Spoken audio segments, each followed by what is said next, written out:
السلام عليكم. بزاف د الرجال ما كيعرفوش بقيمة عيالاتهم حتى كيف تلفوت في الوقت اللي ما كينفع فيه الندم. هذا الراجل اللي مني كيفقد هاد المرأة واخا يجمع شوية من كل مرة في عيالات العالم كلهم ما تجمعش ليه. وسبحان الله، واخا العيالات كاينين وموجودين كيحس باللي باغيها غير هي. سبحان الله، طبيعة العقل البشري هكا دايرة، ديما كيبغي الحاجة اللي مستحيلة وممنوعة والحاجة اللي غير متاحة وما كايناش، بالرغم من وجود احسن وافضل من ديك الحاجه. هادشي كيخلي سؤال كبير يتطرح: علاش ما كنعرفوش بقيمه النعم اللي عندنا واللي حنا فيها حتى كنخسروها؟ مهم، قصتنا اليوم مع عصام اللي كيقول: انا من عائله ميسوره، تزاديت ولقيت عندي كل شيء موجود، يعني لقيت كل شيء موفر ولله الحمد. تزاديت وتربيت في بلاصه راقيه وقريت وتخرجت في مدارس عليا، عائلتي ناس متحضرين ومثقفين، ولكن واخا كاين هاد التحضر وهذا الرقي، هادشي ما كيتغلبش على العادات والتقاليد. المهم غير كملت قرايتي، خدمت وقررت نتزوج، وهذا هو الصواب. با ديما كيقول لي بلي بنت عمك اللي من دمك ولحمك هي اللي غتاخد، ولكن انا صراحه رافض الفكره تماما. مستحيل ناخد وحده ما قارياش وما واعياش وعايشه غير في العروبيه. هاد عمي عايش في البلاد، عنده 3 البنات، ما مقريهم ما والو، غير الدار، وباقين على التقاليد الخاويه اللي ديما كتهمش حق البنت وحق المراه في التعليم. با كانت شخصيته قويه وصعيبه وكلمته ما كطيحش الارض، واخا كنبين بلي ما باغيش هاد السيده للزواج، ولكن عارف بلي من السيطره ديال با ما غناخد غير هي. وداكشي اللي كان، تحطيت امام الامر الواقع وخديتها. قبل درنا خطبه، وجدوا كلشي ومشينا للبلاد. بصراحه واخا عايش في المدينه، ديما كيمشي لعند خوتو في البلاد وكاع الكونجيات ديالو كيدوزهم تما. غير حنا اللي ما عمرنا مشينا، لا انا لا امي لا خوتي. حنا كنا عايشين في عالم اخر وما كناش اصلا كيعجبنا داكشي ديال البلاد. غير مجرد تفكير ما عمرنا فكرنا اننا نمشيو واخا غير نبدل الجو. للاسف داكشي البلاد ولفنا نشوفه غير في المسلسلات، ما عمرنا ما عشناه في الواقع. المهم وصلنا للدوار، وما عمرني ما توقعت باللي با اللي مثقف لهاد الدرجه طلع وتربى وتزاد من هنايا. استقبلنا عمي وما خلى ما دار على قبلنا غير باش نحسوا براسنا مرتاحين. ذبح وعرض على الناس والطباله والغياطه وكل شي داروا على قبلنا وكل شي كان حاضر. انا صراحه ما نكذبش عليكم، ما كنتش مرتاح بزاف وما حسيتش براسي باللي انا كننتمي لهاد البلاد. حسيت براسي في عالم اخر. توحشت بيتي وتوحشت الدار والخرجات ديالي مع صحابي. كنت كل مره كنسوس حوايجي من الغبره ونبدل البلاصه من هنا لهنا، وكنبقى غير نشف الدبان وباين عليا حاقد على الوضعيه. هو صراحه عمي ولادو لاحظوا هادشي، ولكن قالوا عادي، قالوا بلي غير حيت ولفنا المدينه. المهم بقينا يومين اتفقوا على كل شيء ورجعنا لمدينتنا. وما نكذبش عليكم، حسيت بحال كنت في الحبس وتحررت.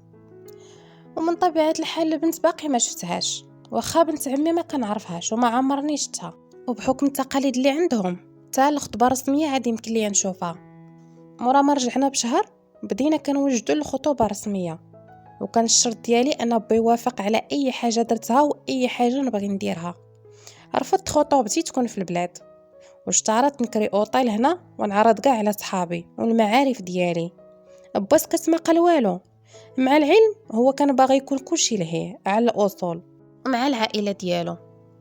المهم جاو عمامي كاملين مع عيالاتهم وولادهم وبناتهم، ونهار الخطوبه غنتصدم ما شاء الله بالجمال ديال بنات عمي، حيت اصلا ما عمرني شفتهم.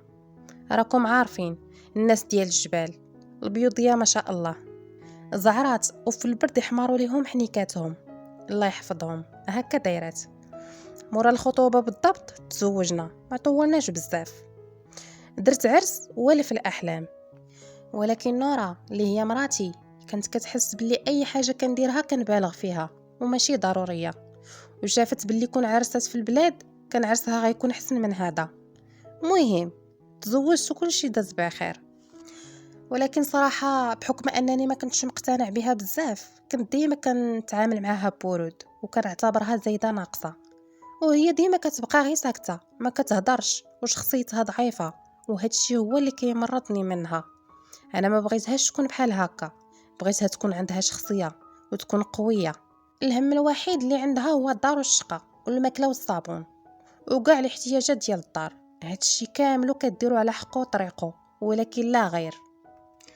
عندي العيالات اللي في العائله كاملين مع بناتهم كيتجمعوا نهار الحد، يعني كل نهار الحد كيديروا مجمع يتجمعوا فيه. وكان عندي هم لهاد الشيء، هاد المراه كيفاش غتعامل وكيفاش غتلبس وكيف غتصرف وهي جالسه مع الناس، خصوصا انني كنعرف بنات العائله كاملين فيهم التكبر وفيهم النميمه، وهي غير النيه على قد الحال. كنت ديما وقت ما كتبغي تخرج خاصني نبقى جالس مقابلها، وانا اللي خاصني نقول ليها لبسي هادي وحطي هادي وحيدي هادي.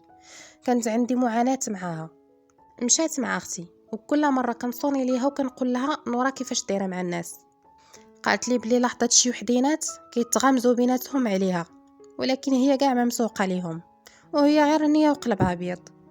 جات للدار وبقات كتعاود عليهم غير الخير وكتهضر على الجمال ديالهم، اللي في الحقيقه انهم كلهم عاديات، هي اللي زوينه عليهم كاملين. كنت ديما كنلوح ليها الهضره وكنستفزها باش تبدل وباش تكون عندها شخصيه قويه وواعيه. بغيتها تكون بحال امي وخواتاتي، بغيتها تفكر كيف كنفكروا وتعيش كيف كنعيشوا. العقليه ديال البلاد خاص تخليها موراها، هذه حياه اخرى وخاصها تاقلم معاها. ديما كنستعمل معاها الاسلوب اللي كيجرحها باش تبدل وتطور من راسها، ولكن كتخسر عليا غير كلمه وحده، هذه انا، واللي بغاني يتقبلني كيما انا. كنت كنقول لها لا ما تبدلتيش وبدلتي ديك العقليه اللي عندك غير خصني نشوف اش ندير في قضيتي معاك. راني عييت ما نعلمك ونوعي فيك ولا بغيتي توعاي. هادشي كامل الخوت، ولا حياه لمن تنادي، الشقه والدار والطياب. ولات من كثرت ما كنستفزها بدلت من الاستراتيجيه ديالها معايا، ولات كتجاهلني وكدير غير اللي في راسها. مرضاتني وجهلاتني، كنهضر بحال كنهضر مع شي حيط. هددتها شحال من مره باللي غنردها لدارهم وغنطلقها الا ما تهلاتش في راسها ودارت عقلها، ولكن ما كتحرك فيها حتى شعره. ولات نفراتني وما بقاتش كتعمر معايا ولا تهضرني.